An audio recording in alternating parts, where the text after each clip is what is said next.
46 seconds. That's all it took for a prisoner to turn a judge into a criminal on live television. Who really held the power in that courtroom? The courtroom was freezing, not from the weather outside, but from something deeper, something colder. A silence so heavy it felt like time itself had stepped out to watch. The fluorescent lights above flickered with a faint electric buzz. Stone walls held in the tension like ancient prison guards, and every seat in the public gallery was filled with people who weren't breathing, not really. They were holding it in. Waiting. At the center of the storm stood Ibrahim Traoré. He said nothing. Flanked by two armed guards in matte black uniforms, he wore a faded beige tunic, no longer the polished suit of a statesman, no longer the crisp fatigues of a military hero. His wrists were bound in iron cuffs that clinked slightly as he adjusted his posture, slowly raising his eyes to meet the bench. Across from him sat Judge Malcolm Whitaker, draped in crimson robes, his lips pressed into a single tight line, eyes thin and unreadable. There was no warmth in them, only calculation, the kind you'd find in men who'd learned long ago to measure life in deals, not principles. A murmur rose from the left gallery. That man once ran a country with fire in his eyes. The voice belonged to Diana Marlowe, a veteran investigative journalist, long retired, but today she had come. Her notebook trembled slightly in her wrinkled hands, though her voice had steel in it. People glanced at her, then back at Traoré, then back at the judge. He had been the golden lion of the Sahel, a soldier turned statesman who once electrified the world with speeches about justice, youth, and sovereignty. He had defied military orders, overthrown a puppet regime, and within 18 months had wiped out 47% of his nation's corruption indexes. But today he was on trial, charged with high treason, accused of inciting civil unrest, branded a danger to global stability, and yet he didn't look defeated. That was the part no one could understand. No visible bruises, no swelling, no trembling, just a calm, steady stare, not of arrogance, but of something even more dangerous to the powerful conviction. Whitaker tapped his gavel once. The sound echoed through the marble walls like a shot in a crypt. "This tribunal is now in session," he said, voice sharp. "Let the record reflect the defendant, Mr. Ibrahim Traoré, has refused legal counsel and insists on representing himself." Another murmur. That made no sense. Why would a man facing life in a supermax prison choose to walk alone into a legal ambush? The prosecution table was lined with 6 men in suits, laptops, glowing papers organized like weapons. They smirked. They had rehearsed this moment for weeks, every word, every objection, every trap. They knew what this was, a political performance with a foregone conclusion. Whitaker nodded to the lead prosecutor. "You may proceed." But before the man could rise, Traoré took one step forward. The guards instinctively reached for their sidearms. "Stop," Whitaker ordered. "Let him speak if he dares." The room inhaled as one. Traoré's voice was soft, but the kind of soft that makes people lean forward. Not fragile, but quiet like thunder you can't hear yet, but feel in your spine. "There will come a moment," he began, "when everything said in this courtroom will be played back, not for justice, but for history." He let the words settle. "Some of you will be remembered as patriots, others as parasites." Silence again. Dense, uncomfortable. A young man in the audience, no older than 25, gripped the edge of his seat. He didn't know if Traoré was a criminal or a hero, but something about the man's eyes made it impossible to look away. Marlowe kept writing. Every word, every movement. On the far side of the courtroom, someone in a gray coat tapped a small, unseen device under their sleeve. A signal was sent. It traveled quietly through encrypted channels across oceans and borders, and landed softly in a secure network labeled Operation 46. None of the guards saw it. Whitaker didn't see it. Traoré saw it. A flicker of something passed across his face. Not fear, not hope, something else. Readiness. Whatever was coming, he wasn't here to survive it. He was here to finish it. Long before he stood alone in that cold courtroom, Ibrahim Traoré was a name that ignited hope. In a country long gripped by poverty, puppetry, and political decay, he rose from the ranks not just as a soldier, but as a voice. A whisper first, then a storm. He had been only 34 when the cameras first found him, not in some press conference, not flanked by advisors, but knee-deep in mud, handing out medicine with one hand and holding a rifle in the other. A captain in the National Army, yes, but already something more, a symbol. He didn't speak in rehearsed lines. He didn't need to. The people knew when they saw a man who wasn't lying. His eyes burned when he spoke of justice. "We are not just men with weapons," he told his unit one night after a long march through insurgent territory. "We are shields, and until the last farmer sleeps without fear, we are not finished." He became a legend long before he held office. His men called him the Lion Without Chains. He turned abandoned outposts into functioning medical clinics. He personally tracked down army officials skimming relief funds and dragged them in front of their own troops for public trial. In a single year, over 24 corruption cases were closed, not because of bureaucratic process, but because Traoré made sure justice didn't have time to stall. And the people loved him for it. Markets once filled with whispers of fear now echoed with songs bearing his name. Children painted his face on broken school walls.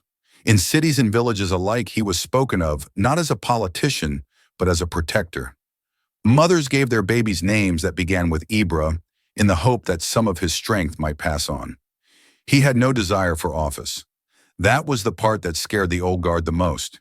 He didn't chase power, but power came to him anyway. When the ruling elite held a sham election and used the military to enforce it, something inside Traoré snapped. Not out of rage, but clarity. He rallied troops not with force, but with conviction.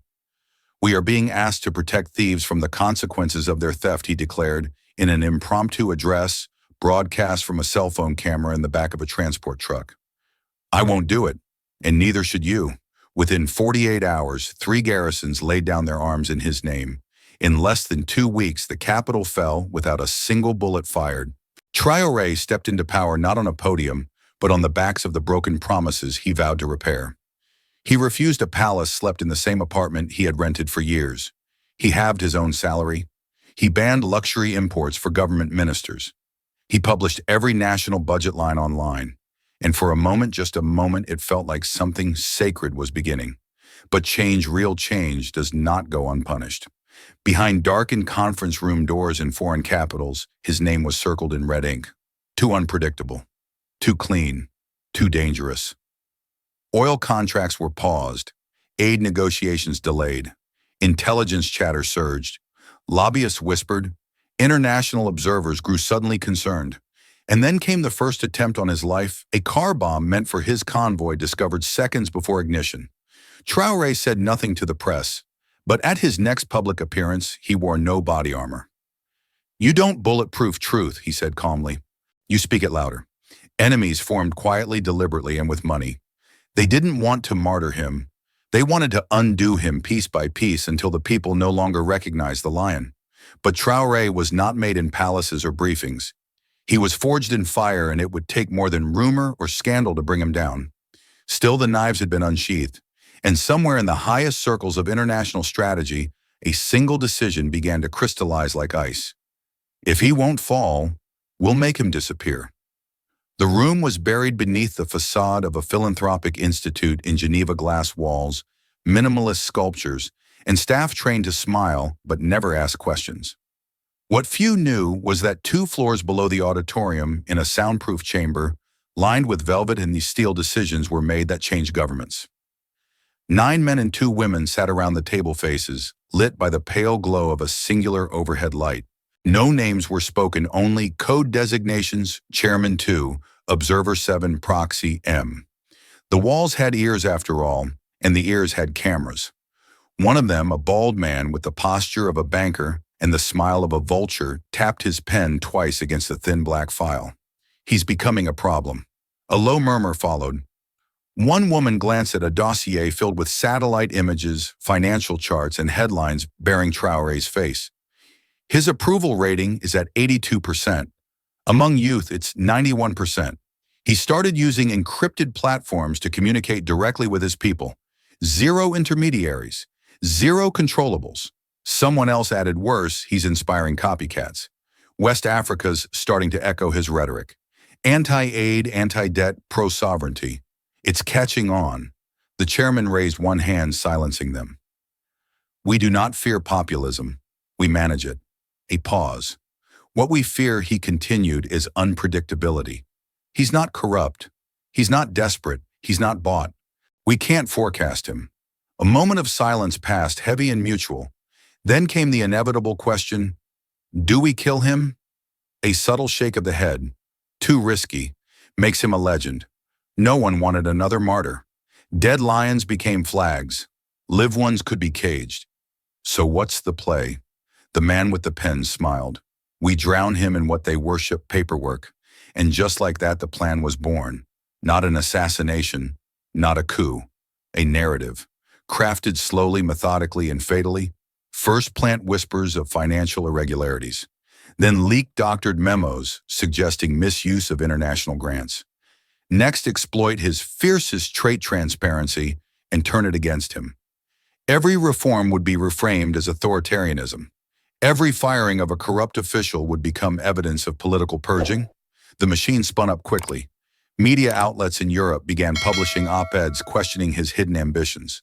Anonymous sources emerged overnight. NGOs funded by the very people in that room began expressing grave concern about the erosion of democracy. But they didn't stop there. Inside Traoré's own cabinet, soft pressure was applied. A senior trade advisor disappeared on a sudden vacation. His communications director resigned for personal reasons. His finance minister, once a loyal friend, turned overnight, releasing a televised statement accusing Traoré of intimidation and unilateralism. The statement was edited before airing. He never saw the final cut. One by one, his circle shrank. In the capital, old allies avoided eye contact. Emails went unanswered. International contracts stalled. The IMF delegation canceled a visit without explanation. The central bank stopped returning calls. At night, Traoré would stare at a wall once covered with photographs. Advisors, ministers, village elders, now half empty. He said little, but those closest to him saw the shift. Not fear, not confusion. Focus. He knew what was happening. He had read history, and yet he stayed. Not out of pride, but because if he left, if he disappeared even for a day, the people would believe the lie. The envelope arrived with no fanfare. No official knock on the door. No escort. Just a silent delivery. A thick cream-colored envelope slipped under the door of Traoré's modest apartment in the early hours of dawn. It was sealed with the crest of the Transitional Judiciary Commission, but the ink smelled fresh as if it had only just been fabricated. He didn't open it immediately. Instead, he poured himself a cup of thick black coffee, the kind he always brewed from beans traded directly from local farmers. He sat at the window, listening to the faint hum of the city below, waking up street vendors arranging baskets, children walking to school, radios leaking early headlines. His country was still breathing. That was something. Then he broke the seal. Inside were 3 pages, a formal summons to appear before the High Civil Court under suspicion of abuse of executive authority, obstruction of international cooperation, and financial misconduct involving restricted foreign aid. He read it once, then again. He didn't flinch, he didn't speak, but his knuckles went white around the paper. By midday, his legal team had assembled in his apartment. 3 of them, all seasoned, all loyal, all frightened. They had read the same document and reached the same conclusion. "This is a trap," said Mariam Ouedraogo, his lead counsel voice tight with urgency. "A legal show. It's not about guilt, Ibrahim. It's about removal. They're not looking for evidence, they're looking for an excuse." Traoré said nothing, still watching the city through the window. Another lawyer leaned forward. "We've arranged safe exit routes. There's a plane waiting. It can take you to Dakar tonight. No fingerprints, no questions. From there, we can push your case internationally. You'll have protection." Traoré turned to them finally. "If I run," he said, voice quiet but steady, "they win twice." The room fell still. He walked to his bookshelf and pulled down a worn copy of Letters from a Birmingham Jail. "If I leave this country, I'll become one more exiled leader, giving interviews from a safe place while my people suffer in silence. They'll say I was guilty. They'll say I panicked." "You'll be alive," Miriam replied, tears welling in her eyes. "But my conviction will be dead," he answered, locking eyes with her. "And that's the part of me they want most." That night, Traoré issued a brief public statement. He confirmed his summons and declared his full intention to comply. No press conference, no excuses. Just 87 seconds of composed defiance broadcast on a local channel, but within hours it had gone viral across the continent. The next morning he arrived at the courthouse on foot, flanked by a small group of supporters and a sea of journalists. He wore no suit, no tie, just the same sand-colored tunic from his soldiering days. His cuffs were undone. His gaze was forward. People leaned out of windows to watch him pass. Some wept. Others chanted. But as he crossed the courthouse threshold, the tone changed. Inside, flash bulbs exploded. Reporters from international outlets suddenly granted exclusive access, shouted pre-fed questions. Did you falsify aid reports, Mr. Traoré? Are you guilty of weaponizing patriotism? Have you accepted foreign funding through private accounts? It was not a search for truth. It was a coronation of narrative. By the time he was escorted inside and the heavy courthouse doors shut behind him, headlines were already spinning. Traoré faces reckoning hero or tyrant, West African strongman, under fire democracy defender, or nationalist demagogue. That afternoon, a viral clip began circulating on Western news networks. Traoré mid-step, escorted by guards, eyes downcast, carefully cropped and slowed to make him appear defeated. What they didn't show was what came after the quick glance he gave to a young girl standing outside the barricade. She held a cardboard sign hand-painted in red, "Truth can't hide." He nodded at her. Just once. That was all. The machine had been activated. The gears turned fast, ruthless, and without error. But what none of them knew, not the journalists, not the judges, not even the ministers watching from their air-conditioned offices, was that Traoré had already begun counting. Not down from the date of his trial, not from the hour of his detainment, but from 46 seconds. Because somewhere deep inside the system that had turned on him, something had been set in motion. Judge Malcolm Whitaker was a man without noise. He didn't shout, didn't raise his voice, didn't slam gavels to silence a room. He didn't have to. Silence followed him like a well-trained hound. His presence alone quieted conversations. His eyes, a steely gray that never blinked too quickly, made even veteran prosecutors lose their train of thought mid-sentence. He was known as the architect among legal circles, not because he built anything, but because he deconstructed people with surgical precision. His rulings, always carefully worded, always technically sound, had quietly buried more political dissent than 10 years of military enforcement. No blood, no mess. Just verdicts clean and irreversible. On the morning of Traoré's trial, Whitaker entered the courtroom like a man stepping into a role he had rehearsed for years. His robes were unwrinkled, his voice even. This tribunal recognizes the case of the Republic versus Ibrahim Traoré, he said without even glancing at the accused. Proceed. From that moment on, the courtroom ceased to be a place of law and became theater. Witnesses took the stand one after another, their stories too rehearsed, too consistent, too convenient. A former deputy accused Traoré of threatening to dismantle democratic processes. A contractor claimed funds had vanished under his command. A foreign aid officer, whose name Traoré didn't even recognize, testified that meetings had occurred in secret to redirect donor money. The defense objected. Documents were requested, cross-examinations prepared, but the files were incomplete. Records were misplaced. Phone logs had technical anomalies. Surveillance footage from the presidential residence corrupted. Each time the defense pushed back, Whitaker responded with clinical courtesy. Objection noted. Overruled. Evidence insufficient. Move on. Proceed with the next witness. One of Traoré's lawyers, an aging legal scholar named Karim Diallo, leaned over and whispered, "This isn't a trial. It's an execution with better lighting." And that's what it felt like. The prosecution's case unfolded with mechanical rhythm as if it had been choreographed. No stumbles, no gaps, no delays.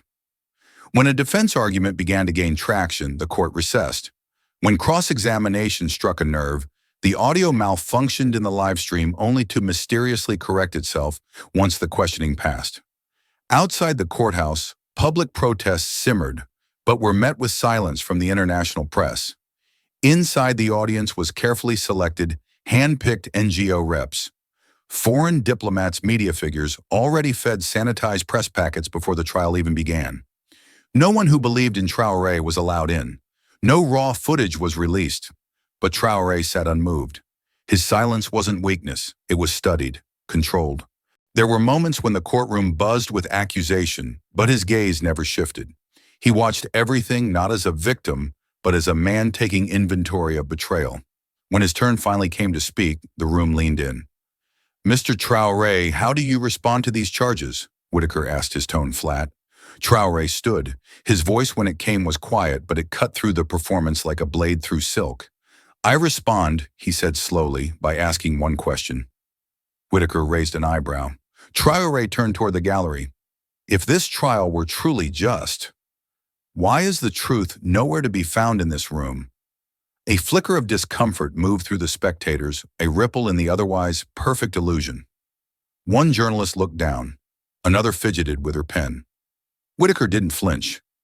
"The court is not interested in rhetoric." "No," Traoré replied, eyes locked on him. "It never is." And just like that, the moment passed. The light stayed bright. The script marched on. But beneath the calm exterior, the cracks had begun to show. Not in the trial, but in the people watching. Because something about the performance was too polished, too sterile. And the more perfect it became, the more unnatural it felt. And unnatural things, when seen long enough, become unbelievable. The prison cell was deliberately designed not to feel like punishment. That was its most clever cruelty. There were no chains, no dripping ceilings or rats or bars to rattle. Just a narrow room with off-white walls, a steel frame cot, a sink that hummed faintly when used, and a small rectangular window that revealed nothing but sky.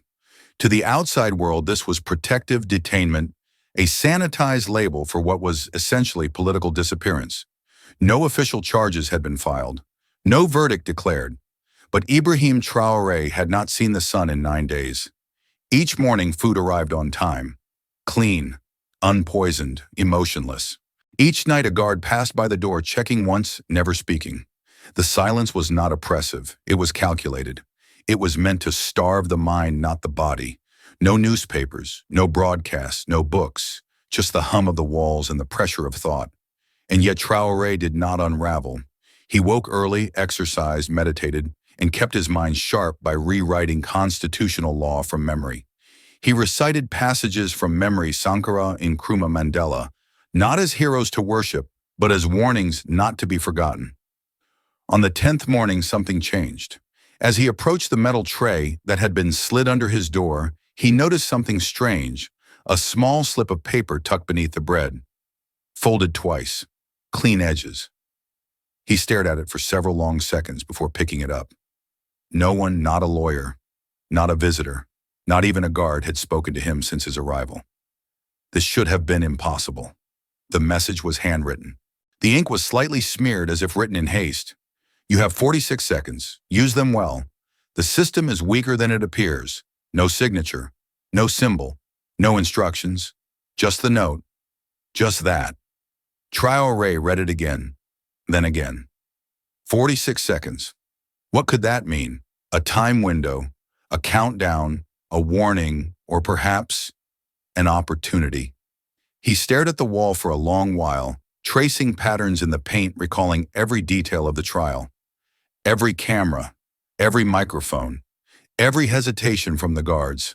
Had there been a leak, a crack, a signal? He laid back on the cot, eyes open, brain whirring. He wasn't a man easily seduced by riddles, but this had weight to it. Whoever had written the message had risked a great deal to do so. That meant the message wasn't a test, it was a lifeline. It meant there was a weakness in the machine, even if he couldn't see it yet. Later that evening, as he washed his hands in the stainless steel sink, a faint vibration echoed through the wall. Barely perceptible, like the hum of a machine shifting gears. Then it stopped, and when he stepped back into the center of the room, he noticed the ceiling vent, a small one just above the doorframe, had begun to rotate ever so slightly. Not enough to be noticed by routine inspection, but enough for someone watching closely. He glanced toward it and let out a small, almost imperceptible exhale, not surprise. Recognition. Something or someone was watching, and not from the outside. He carefully folded the note and slid it beneath his mattress, just behind the steel bolt that no one ever touched. That night, for the first time since he had been taken, he slept soundly. Not because he had found peace, but because he had found purpose. The system was vast, ruthless, sophisticated, but it was also built by men. And anything built by men could be undone with enough timing, enough nerve, and the right spark in the right moment. Maybe, even in 46 seconds. Not every light had gone out when Traoré disappeared. In the places where power assumed total control, where cameras could no longer see, and official maps showed only classified zones, a different current began to stir. It started with a whisper, a digital tremor buried inside a routine weather update posted on a government news site. Embedded in the source code was a line of corrupted metadata that, when decrypted, formed one phrase: "The lion breathes." To the average user, it meant nothing. But to those who had been watching and waiting, it meant everything. In the hills outside the capital, inside an abandoned telecom relay tower, a team of 7 sat huddled around screens in the dim glow of generator-powered light. Some were young, hunched over laptops with nerves worn thin from a lifetime of hiding. Others were older, hardened by failed protests and lost comrades. They were journalists, exiled coders, blacklisted professors, and former revolutionaries who had once marched beside Traoré in the early days when hope was still considered dangerous. At the center of it all stood Sophia. No one knew her full name. Some said she had been a data analyst in France. Others swore she was once a colonel's daughter who vanished after her father was executed for smuggling proof of war crimes. What everyone agreed on was this: she was brilliant, invisible, and utterly unafraid. She rarely spoke more than necessary. Her voice was low-clipped and precise, the kind of voice that sounded like it had never been allowed to scream. Her left eye twitched slightly when she concentrated, a remnant of an old concussion from a protest raid gone wrong. "We go live at midnight," she announced, eyes fixed on 3 screens filled with lines of cascading code. "Every major platform, every device within a 700-kilometer radius.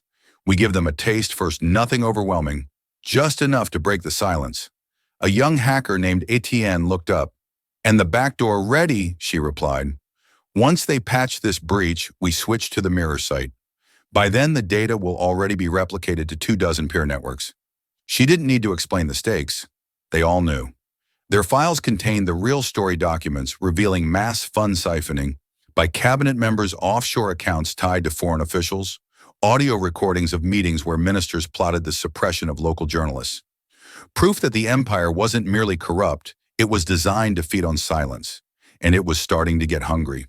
The first leak hit the net at exactly 0:01, a 6-minute audio clip featuring a high-ranking energy minister laughing about shutting down half the grid to punish dissenters. By year 0, year 4, it had been shared 19,000 times. By year 008, the video was gone, scrubbed, blocked, erased, but not before it had been mirrored. Then came the retaliation. By sunrise, one of the journalists associated with the resistance was pulled from his apartment. 2 others simply vanished on their way to work. By midday, rolling blackouts were deployed across 3 districts, not because of infrastructure issues, but because light helped truth travel faster. One of Sophia's safe houses in the outer city was firebombed. No casualties, but the message was clear. This was war, not with guns and uniforms, but with data, deception, and time. And yet they pushed forward. Each new leak gained traction faster than the last. The people hungry for something real began sharing encrypted links, discussing the files and coded phrases on market corners and barbershops. The empire tried to respond with counter-messaging, but their control was no longer absolute. Cracks had formed. In one video, a man whispered to his phone's camera, "We never knew if he was alive, but now we know something else. They're afraid of him. That means we're not done yet." Sophia watched that clip in silence. Then she opened a private channel to a dormant user, the one they called the Anchor. A message was sent. "You were right. They're watching." But they blinked. "Get ready." Far away, deep inside a prison where time had stopped, Traoré sat up in bed without knowing why. Somewhere in the dark machinery of the empire, a warning light had turned red. The package came disguised as a shipment of broken solar panels, cracked, dust-covered, worthless to anyone without reason to look twice. It was delivered to an unlisted warehouse deep in the industrial zone of Ouagadougou, where the air smelled of rust and heat and forgotten machines. The courier didn't speak. He dropped the crate, signed a name that wasn't his, and disappeared. Sophia didn't open it for 6 hours. Not out of fear, but calculation. Surveillance drones circled this part of the city more often than most knew, and the Empire had become skilled at using time itself as bait. So she waited, monitored, scrubbed the walls for micro-listeners, checked for thermal irregularities. Only after every variable was cleared did she crack open the casing. Inside, nestled between dead batteries and bent aluminum, was a small black box, heavier than it looked. No markings, no stickers, just matte plastic sealed with industrial resin. It wasn't a drive, it was a vault. They called it the Black Ledger, rumored, whispered, and long believed to be fiction. But Sophia knew what it was the moment her fingers touched the surface. A chill spread through her chest like ice in her lungs. She had chased data trails for most of her adult life. She knew the weight of truth. And this was heavier than anything she had ever carried. The ledger had been built by the Empire's own watchdog agency, an internal archive of transactional backups kept off-grid as a contingency file in the event of a coup or fracture within the ruling structure. It contained everything: bribes wired from oil giants, transcripts of closed-door diplomacy, maps of secret prison sites, even voice recordings of high-ranking officials discussing population calibration through targeted deprivation. It was their failsafe. Now it was hers. She transferred the contents onto 3 encrypted flash nodes, 1 for immediate access, 2 as off-site backups, and buried the original vault beneath a concrete slab in a condemned textile factory. No one else knew the location, not even her team. That night the wind changed. In the isolation of his cell, Traoré stood at the edge of the narrow window, watching the moon shift behind clouds. He could feel the air pressing differently, like a barometric tremor only instinct could read. Something had shifted, not just outside, inside the structure itself. He turned slowly when the guard came by for the evening tray. The man, younger than most, slid the food forward and gave the slightest pause, a blink too long, a motion too rehearsed. When he left, Traoré noticed something tucked beneath the flatbread again, smaller than the last note. 1 line printed in faint gray ink on rice paper. "The ledger is real. Sophia has it." He smiled for the first time in weeks. Not a smile of triumph, but of confirmation, of inevitability. He sat on the edge of his cot and folded the note, neatly placing it beside the first. His eyes settled on the cracked pane above the doorframe, as if he could see past it, through walls, through systems, through every layer of deceit that had tried to suffocate the truth. "If that ledger reaches the public," he said aloud softly to no one in particular, "even Whitaker can't save them." The walls didn't answer. They never did. But the silence felt thinner now, fragile, less like stone and more like glass. Somewhere outside, digital gears were spinning. Whispers were turning into signals. Hidden networks had begun crawling, multiplying, mirroring, spreading. The Empire, once unshakable, was beginning to leak from within, and Traoré for the first time had a countdown in mind. The date was set without warning. A single line of text released by the High Civil Court read, "The final session of Republic versus Ibrahim Traoré will commence on the 17th at 10:00 a.m. GMT." There was no mention of how long the session would last, no list of final witnesses, just a time, a place, and the cold assurance that something irreversible was about to happen. In the capital, streets once humming with protest chants were now silent. The surveillance drones flew lower. Soldiers in unmarked uniforms appeared at intersections without insignia, eyes shielded behind mirrored lenses. The people understood the state was preparing for a performance, one that would be broadcast to the world, but not just by them. In a hidden server room beneath an abandoned primary school, Sophia stared at 4 monitors, her fingers flying across a mechanical keyboard. Her team moved around her like shadows, speaking only when needed. No one slept. No one risked a phone call. Everything had to be perfect, because this time they weren't leaking a whisper. They were going to drop the whole ledger, not a sample, not a headline, not a quote. Everything. Names, bank accounts, contracts, blood. But there was a problem. The Empire, anticipating unrest, had hardened its digital infrastructure. The broadcast would run through a multi-layered firewall, a looped delay filter designed to isolate and scan all external traffic for anomalies.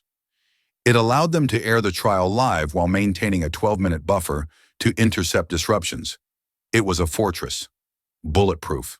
Unless a coder named Younes, no older than 19, leaned over to Sophia with a trembling hand and pointed to a line of raw code captured from the broadcast prep stream. "There's a vulnerability in the compression burst," he whispered. "Audio-video sync drops by zero point 0.8 seconds every time it shifts from feed to feed. If we spike it with a data echo at the exact moment of manual transition, we could trigger a forced sync override." "In plain English," someone asked. Eunice looked up. "We get 46 seconds of real-time access before the firewall slams back down." A silence fell over the room. It wasn't enough time. Not for full extraction, not for full upload. But it was a crack, and cracks, as they all knew, were how empires began to fall. Sophia nodded once. "Then we make every second count." The plan was simple and designed suicidal in execution. At precisely 10:18 a.m., when the court would transition from opening statements to prosecution review, the team would inject a mirrored signal into the broadcast feed. It would look like normal interference, a flicker, a stall, a ripple in the stream. But behind that, hidden inside the spike, would be a compressed upload key to initiate a public data cascade. The ledger would unfold itself like a virus into every connected screen, auto-syncing across mirror platforms and replicating to public devices, phones, laptops, even city billboards. But once the 46 seconds ended, the door would slam shut. The leak would freeze. The window would vanish. One chance, one shot. Traoré received a final message that night. No note this time. Just a subtle blinking light in the vent above his bed. One flash, then 4, then 6. He closed his eyes. The countdown had begun. They called it the trial of the century, though everyone already knew its ending. From Washington to Johannesburg, from Berlin to São Paulo, the world watched as the broadcast began. Every major news network cut into regular programming. On social media, the hashtag Corners Traoré verdict trended globally within minutes. Millions tuned in, not for justice, but for spectacle. The courtroom had been staged accordingly. Marble floors gleamed under overhead lights. Polished wood desks were perfectly aligned microphones. Tested camera angles rehearsed. The prosecution sat with rehearsed confidence. A curated audience of diplomats, dignitaries, and loyal press filled the gallery. Uniformed guards stood like statues at the corners. The air was so still it felt carved. And then at 9:58 a.m., the side door opened. Ibrahim Traoré entered the courtroom. He did not shuffle, did not bow his head, did not look around for sympathy. He walked with slow, steady steps, wearing the same simple sand-colored tunic he had worn since his arrest. His wrists were no longer shackled. Not because he was free, but because by now they knew chains would make him look too much like a martyr. The room didn't cheer, didn't gasp. It just stared, eyes fixed, breathing shallow. Cameras followed his every move, broadcasting his image to hundreds of millions. Whitaker entered next. Calm, pristine in his crimson robes, hands folded neatly in front of him. He climbed the steps to the bench like a man ascending a throne. He adjusted his spectacles, cleared his throat. The courtroom stood in unison as he took his seat, then lowered themselves again at his gesture. He opened his folder, the one with the pre-drafted statement. Mr. Traoré Whitaker began, voice smooth as oiled stone. This tribunal recognizes your refusal to testify, your rejection of legal counsel, and your deliberate disruption of courtroom procedure. Before we proceed to final declaration, I offer you one last chance to speak.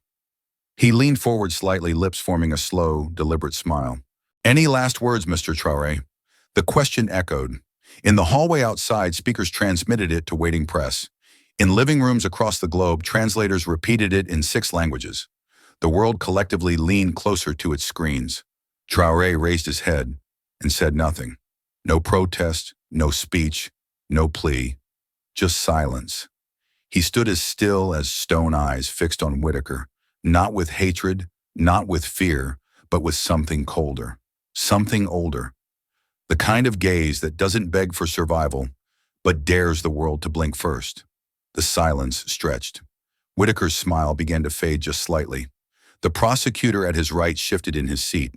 One of the guards glanced toward the main camera, uncertain if something had gone wrong. Still, Traoré didn't speak. In a small cafe in Dakar, an old man tapped the screen of his phone. He's not afraid, he muttered. In a university in Cape Town, a student gripped her tablet and whispered, "He's waiting for something." And he was.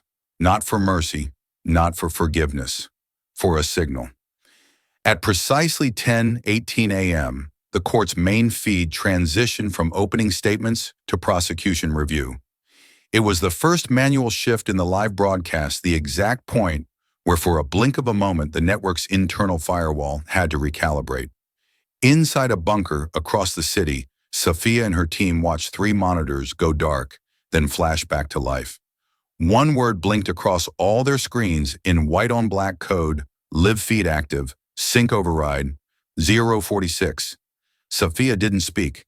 She just hit execute. And miles away, as the courtroom lights seemed to hum slightly louder, Ibrahim Traoré finally moved. Not toward the prosecution, not toward the judge, but slowly, deliberately toward the edge of the defendant's table. He reached underneath where a slim device had been discreetly secured hours earlier. The clock had begun. 46 seconds. The moment the screen blinked, everything changed. Across the bunker's array of monitors, a string of binary cascaded like rainfall. Sophia leaned in her fingers, moving across the terminal with razor focus. "We're in," she whispered, as if speaking louder might alert the system itself. Firewall collapsed, all feeds syncing. Behind her, Eunice watched as 3 loading bars began to fill. On a 4th monitor, the live broadcast of the trial continued, delayed by only 2 seconds now.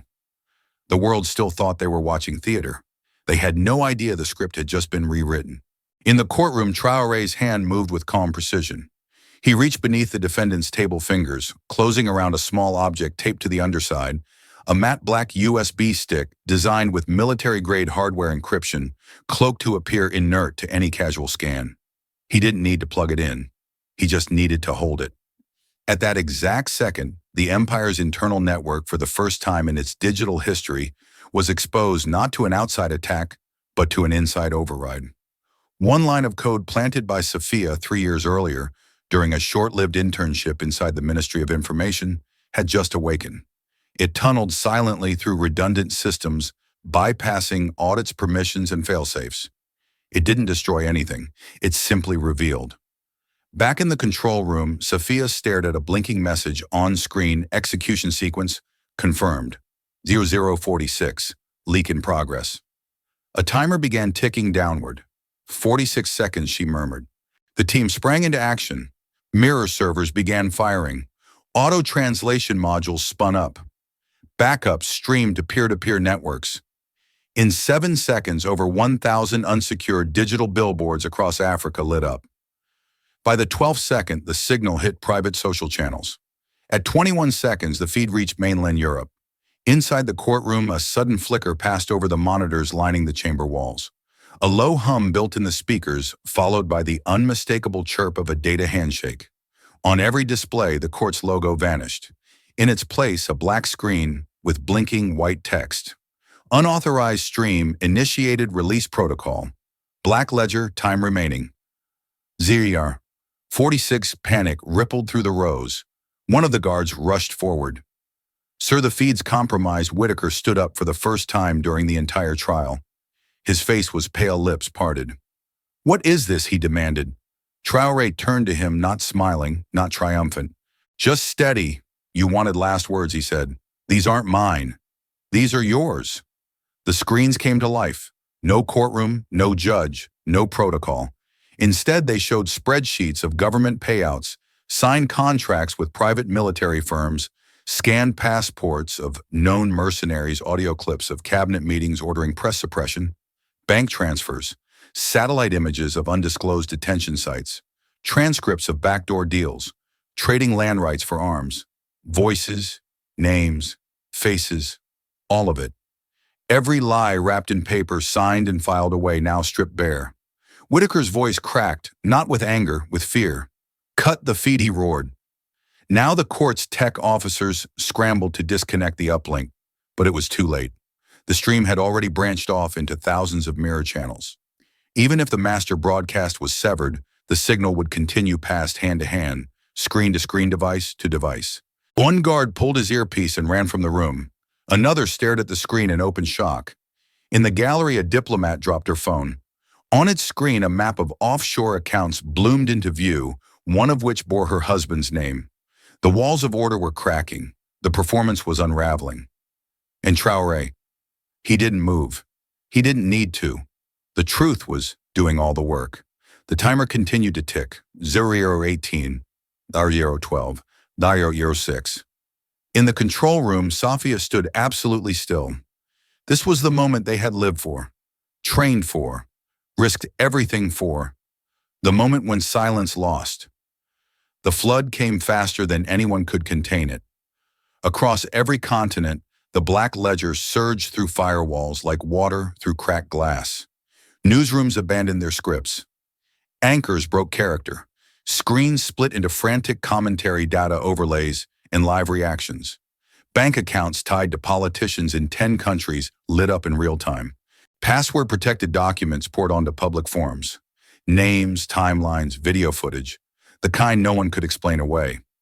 A high-ranking official caught discussing the purchase of crowd-suppressing chemical agents disguised in foreign aid shipments. A grainy but verified video showing a known journalist being loaded into the trunk of an armored vehicle. A series of receipts linking child labor camps to a logistics company chaired by a senator's cousin. There was no time to spin it, no time to discredit it. The world was watching. And inside the courtroom where it had all begun, Malcolm Whitaker was unraveling. His hands gripped the podium as if bracing against a hurricane. The feed was still blinking, not with courtroom footage, but with hard, irrefutable truth. He turned to the nearest technician. "Turn it off," he hissed. "We can't," the tech stammered. "It's not coming from us anymore." "Then kill the power," Whitaker snapped. "Shut the whole building down if you have to," but even that wouldn't matter. Outside the courthouse, massive outdoor displays were already echoing the stream. Pedestrians had stopped mid-stride. Cars idled in traffic with radios blasting updates. Vendors had forgotten their stalls. Phones lit up everywhere like wildfire. And still, the leak continued. Every word ever redacted, every lie ever paid for, every silence ever forced. Traoré stood alone at the center of the storm. He hadn't moved in minutes. The USB was still in his hand now, blinking faintly. The courtroom no longer belonged to the empire. The judge's bench was irrelevant. The prosecutors were frozen. Cameras still rolled, but now they recorded something real. He turned slowly toward Whitaker, whose once imperial composure had withered into pale dread. "Is this your idea of justice?" Whitaker's spat voice rising with desperation. "This is sabotage. It's an attack. It's treason." But Traoré didn't flinch.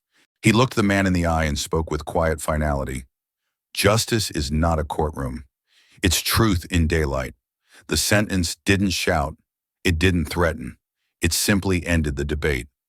In that moment, it became clear to everyone in the room and to the millions watching around the world the trial was over. Not because a verdict had been reached, but because the world had seen what was true, and truth did not require permission to matter. A diplomat in the gallery rose and left. A member of the prosecution ripped off his badge and walked out.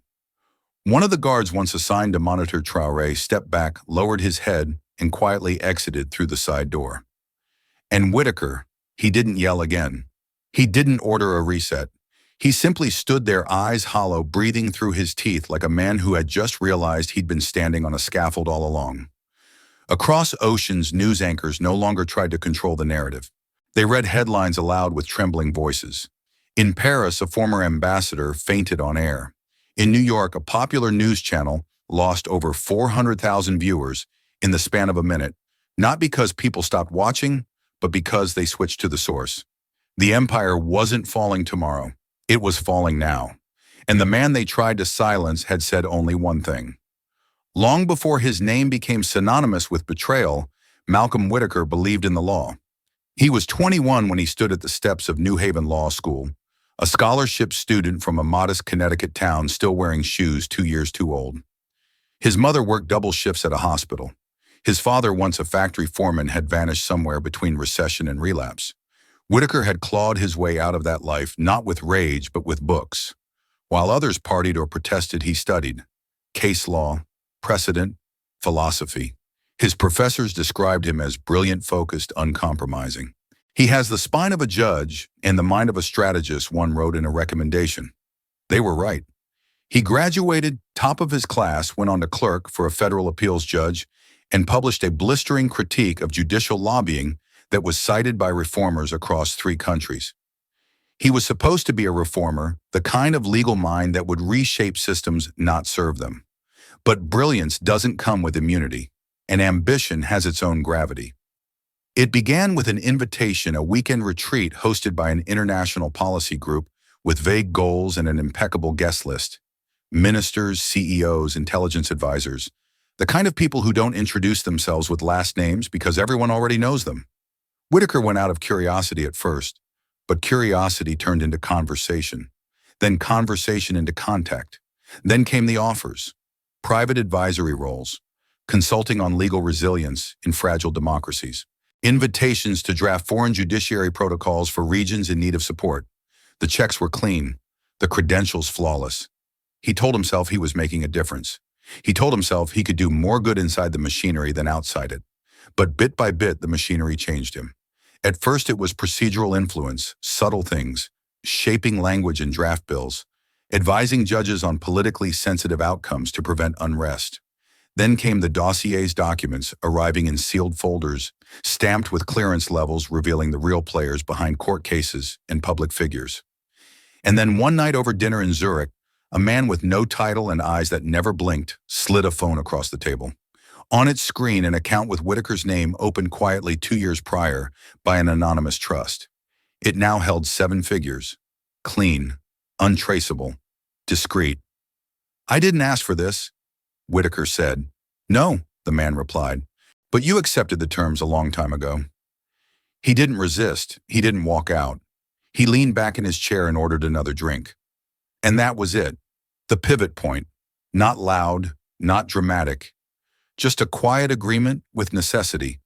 He still told himself he believed in justice, only now justice meant stability, and stability meant keeping power predictable. When he returned home, he was appointed to the International Tribunal. By the time Traoré's case arrived on his docket, Whitaker was no longer just a judge. He was an instrument, a gatekeeper, a guardian of a world built on silence and polish. And the strange thing was, he still believed he was doing the right thing. Traoré represented chaos, uprising, truth unleashed too quickly, truth that couldn't be monetized, negotiated, or tamed. Whitaker convinced himself that silencing him wasn't oppression, it was protection. "Someone has to hold the line," he once told a colleague behind closed doors. "Someone has to keep the world from tearing itself apart." But in the end, the world had torn anyway, and Whitaker was left not as a guardian, but as a mask falling off its own face. In a private chamber, moments after the courtroom had emptied, he sat alone at a long oak table. His hands were trembling. The USB was still visible in the evidence tray. His reflection stared back from a pane of dark glass. A voice recorder blinked red. He leaned toward it, voice low, eyes hollow. "I didn't destroy the system," he whispered. "I became what it needed me to be." And in that admission, not apology, not excuse, his legacy was sealed. The room was deliberately undecorated, white walls, cold light, no clock. Not a single piece of furniture aside from a stainless steel table bolted to the floor and 2 chairs opposite each other, identical and unyielding. Whitaker sat in one of them, his wrists uncuffed but resting on the tabletop, as if they still carried weight. His suit jacket had been taken. His tie was gone. His collar was open, exposing skin that looked paler than usual. The flush of power had drained from his face, replaced by the worn complexion of someone being stripped down to essence. Across from him, a woman in a plain gray blouse stared without blinking. Her name was not offered, her title unspoken. She didn't introduce herself, didn't make small talk, didn't offer him water. The camera in the corner of the ceiling rotated once, began to record. "Judge Whitaker," she said evenly, "you are not under arrest. You are here under preliminary inquiry. You may decline to speak. However, any statement you make is being documented under international transparency protocols. Do you understand?" He didn't answer right away. He was still trying to read her, to calculate. Her face gave him nothing. "Yes," he finally said. "I understand." She pressed a small button on a recorder. A tone sounded. "Begin." The questions were methodical. "Did you knowingly suppress evidence in the trial of Ibrahim Traoré?" Did you have prior financial engagements with international energy conglomerates involved in the Sahel region? Are you aware of audio recordings placing you in closed-door sessions with ministers who are now under investigation for conspiracy and fraud? Whitaker tried to maintain composure, but his voice betrayed him in degrees. I acted in the interest of institutional integrity. The case had broader implications. Who instructed you to proceed with a conviction despite the evidence being incomplete? There was pressure. Of course there was pressure. But I made the decision based on what I was given. And who gave it to you? He hesitated. This was the moment. The line between tool and traitor. He could name names, drag others down, invoke procedural ambiguity, maybe even position himself as a scapegoat. It had worked before for others. So he did what he had done for years. He deflected. There were policy groups, external advisors. Some were linked to stabilization missions. The aid channels blurred. You're saying you weren't in control? He paused, swallowed. I'm saying the system is more complex than the narrative you're building. But the woman across from him didn't nod, didn't argue. She simply turned a page in her folder. That's what they always say, she replied. Hours passed. When the questioning ended, he was left alone in the room. The door didn't lock behind her. They didn't need it to. He wasn't going anywhere. He sat there staring at the table's surface, tracing invisible lines with his fingertips. He imagined who might come through the door, next a lawyer perhaps, a fixer, someone from the old network with a plan in hand. But no one came. Instead, a man he once worked alongside, a defense consultant from Brussels, issued a statement to the press calling Whitaker a rogue judicial actor whose actions should not be interpreted as reflective of any broader policy. His email was deactivated the same hour. The think tank that once paraded him as a legal visionary removed his photo from its website. Even the anonymous voice that used to call him from Zurich, the one that offered immunity, wrapped in strategy, had gone silent. Whitaker finally understood. He was never the empire. He was only its mouth, a disposable extension of something much larger, colder, and more durable. And now that he'd lost control of the narrative, he was irrelevant. He rested his hands flat against the steel and exhaled. There was no rescue coming. And worst of all, there was no enemy to confront. Only the vast empty echo of the machine he once served, a machine that for the first time no longer needed him. The cell wasn't as cold as he expected. It wasn't the kind of dungeon they used in war movies or the kind whispered about in international court rumors.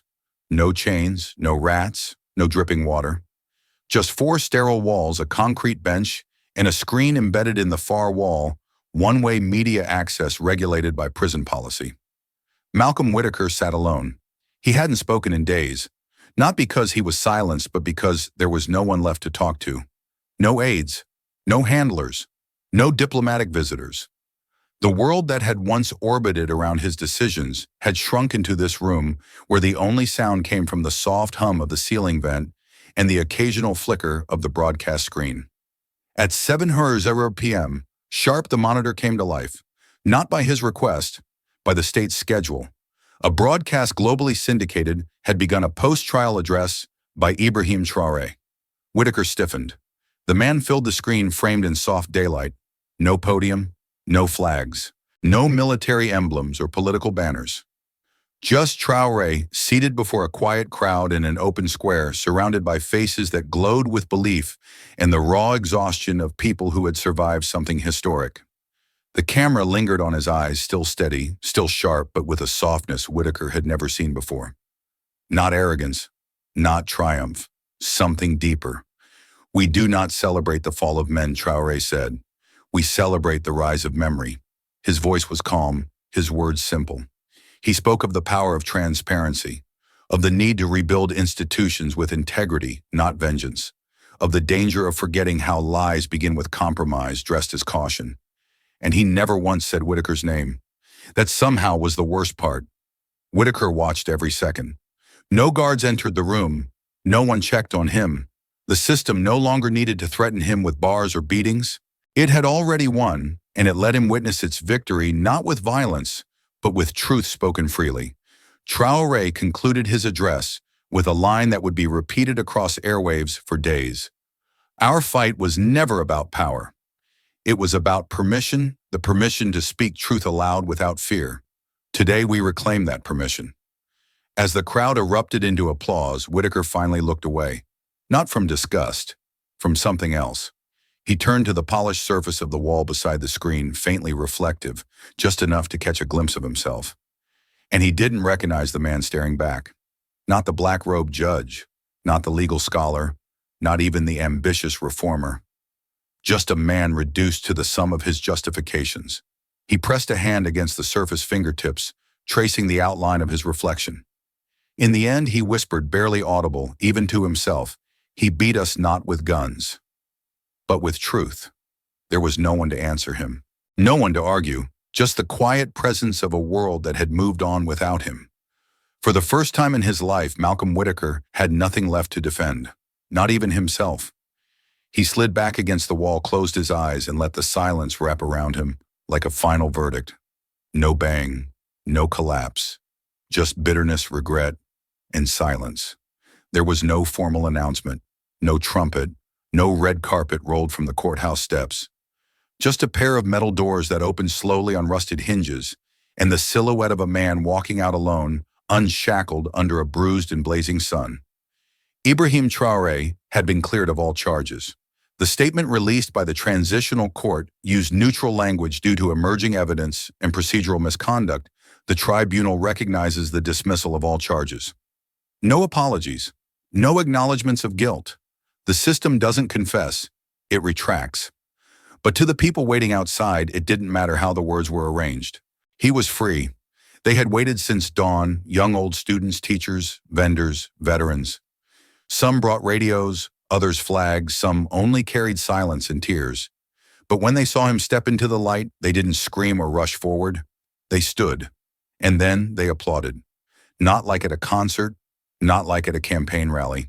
Like people welcoming back something they had nearly lost forever. "He came in chains," someone whispered in the crowd. "He leaves with thunder." Traoré walked slowly, nodding only once. He didn't smile. Not yet. His eyes scanned the crowd, not for recognition, but for reminders. Every face had paid a price. Every voice had been stifled. What they had reclaimed wasn't just his name, it was their own reflection. A group of reporters broke through the outer perimeter, shouting questions. "Will you reclaim office, Mr. Traoré? Do you plan to run again? What comes next for you?" He raised one hand and the questions fell quiet. "I was never a king," he said. "This was never my crown. It belongs to the people, and it always will." The words weren't rehearsed. They weren't even loud. But they carried through cameras across airwaves into cafes, classrooms, and waiting homes. By nightfall, the capital pulsed with celebration. Music rang out from street corners where protest chants once echoed. Lanterns lined alleyways. Children painted murals of lions and doves side by side. Old women in marketplaces clapped their hands and called it a rebirth. But Traoré stayed indoors. In a modest two-room apartment near the university, he sat quietly watching the crowds from a second-story window. He hadn't returned to the palace. He didn't want to. He had refused the armored convoy offered by the interim government. He declined every interview, not out of fear but conviction. Power, he believed, must return where it came from, or it becomes hunger. That night, a delegation arrived bearing an offer, an emergency transition appointment as interim president. His legal team urged him to consider it. He thanked them and declined. This movement, he said, was never about putting one man at the top. It was about tearing the top down until all of us could see the sky again. They didn't argue, because they knew he meant it. In the early hours of morning, he sat alone on the apartment balcony, a blanket over his shoulders, a worn notebook in his lap. Inside were names, not enemies, but the ones who never made it to see this day. Journalists, farmers, students, fighters, a girl with a cardboard sign, a woman named Sophia. He drew a line beneath their names and closed the book. Tomorrow the work would begin. But tonight he allowed himself to breathe. It came not as a headline, not as a public alert, but as a whisper carried to Traoré in the early hours of morning. Sophia was dead. They found her in a safe house north of the capital, slumped over a desk, eyes open, her left hand still resting near a keyboard. No signs of struggle, no broken locks, no forced entry. Just a single teacup on the table, half drained. The analysis would later confirm traces of succinylcholine, a paralytic agent favored for clean kills. There were no fingerprints. There was no official investigation. By the time the news reached international media, her name had been carefully omitted. Reports labeled her only as a suspected hacker involved in the recent tribunal breach. A footnote in a long article. One line. No photo. No context. But the resistance knew. And so did Traoré. When he received the call, he was in the middle of drafting the framework for a public ethics council, one of his cornerstone reforms meant to prevent future corruption within transitional governments. He dropped the pen before the voice on the other end had even finished the sentence. He didn't cry in front of the cameras. He didn't make a public statement. He didn't order an inquiry.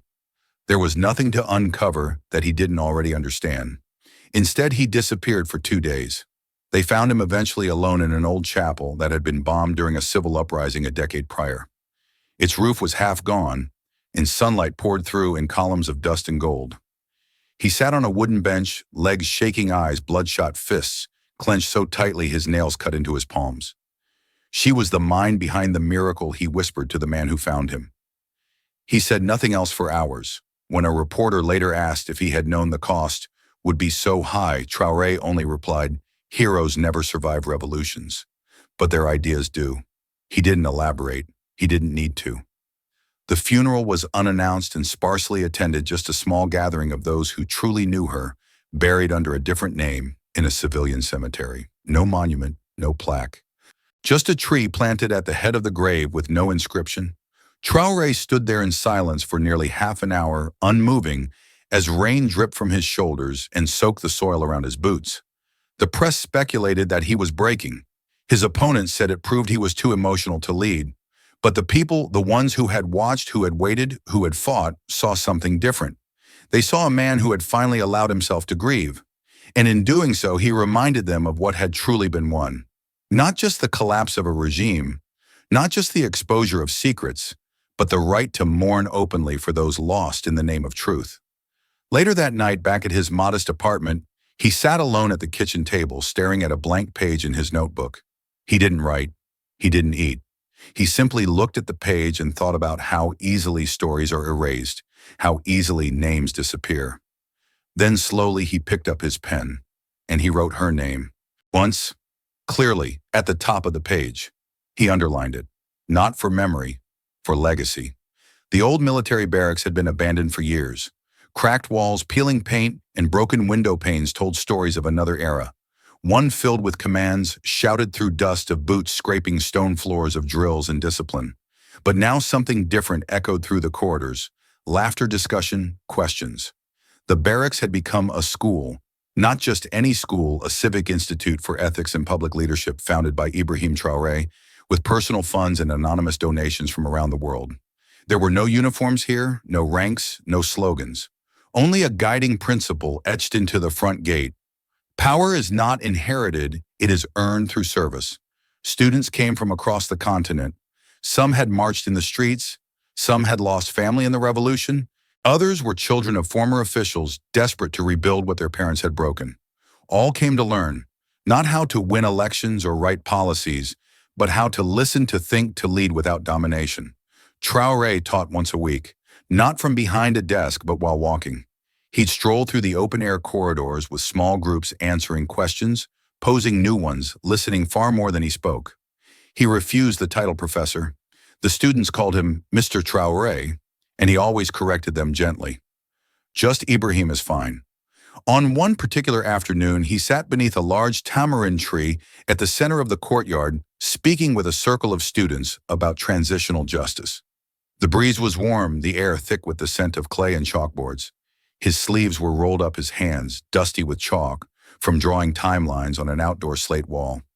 A boy no older than 10 wandered over from the younger group. He had been watching from a distance all week, too shy to speak. Today he found the courage. He stepped forward, looked up, and asked with the sincere audacity only a child could muster, "Will you ever run again?" The group fell quiet. Traoré blinked, caught off guard not by the question, but by the innocence of it. Not framed with politics or agenda, just pure curiosity. He smiled slowly, not the weary smile of a man dodging power, nor the polished smile of a politician returning to the stage. A human smile. honest, soft. He leaned forward slightly, resting his elbows on his knees. "If I do," he said, "promise you'll replace me someday." The boy's eyes widened. Traoré nodded. Why not? Leadership isn't about age or suits or microphones. It's about responsibility. It's about remembering the people who never had a voice and making sure they don't stay forgotten. The boy stood a little taller after that, not because he was being prepared to rule, but because he had been seen. The seed had been planted. That night, the courtyard emptied slowly, students heading off with books under their arms and ideas blooming in their heads. The lights in the library flickered on. Laughter trailed from the kitchen dormitories. A new kind of revolution was happening, not on the streets, but in minds and questions, in the quiet reshaping of how power was imagined. Traoré stood at the edge of the property, watching the horizon. The sun had nearly dipped below the hills, but the light lingered a little longer than usual. He knew the future wasn't guaranteed, but it had finally been given a chance to grow. And that was enough for now. It didn't end with one courtroom or one empire.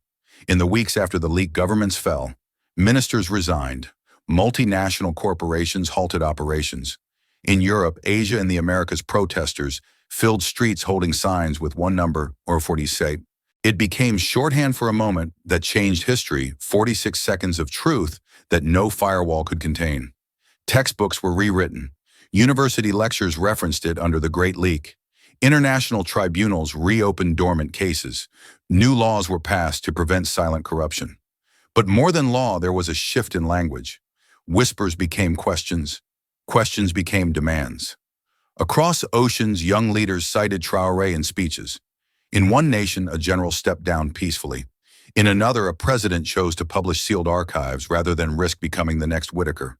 The tremble had begun, and it wouldn't stop. Years later, the same man who once stood alone in chains now sat beneath a canopy of trees, older, slower, but still carrying fire behind his eyes. A generation had grown up since the leak. Most had never known a world before it. And on this day, they had gathered to honor it, not with celebration, but with remembrance. Traoré stepped forward to speak. His voice was lower now, aged by time and loss, but unwavering. They tried to silence a man, he said. Instead, they gave a voice to millions. The crowd stood in silence. In his mind, he saw the courtroom, the blinking timer, Safia's quiet strength, the roaring crowd, the ledger unfolding like a final sunrise. He took no questions. He needed no applause. His message had already done its work. It was quiet, simple, a final interview. One camera, one microphone, no filters. The host leaned in and asked gently, if the leak had failed, "What would you have done?" Traoré paused, thought, then smiled. "I would have tried again, and again, because truth doesn't care who holds it, it only wants to be seen." He looked directly into the lens. Even in the dark, truth waits.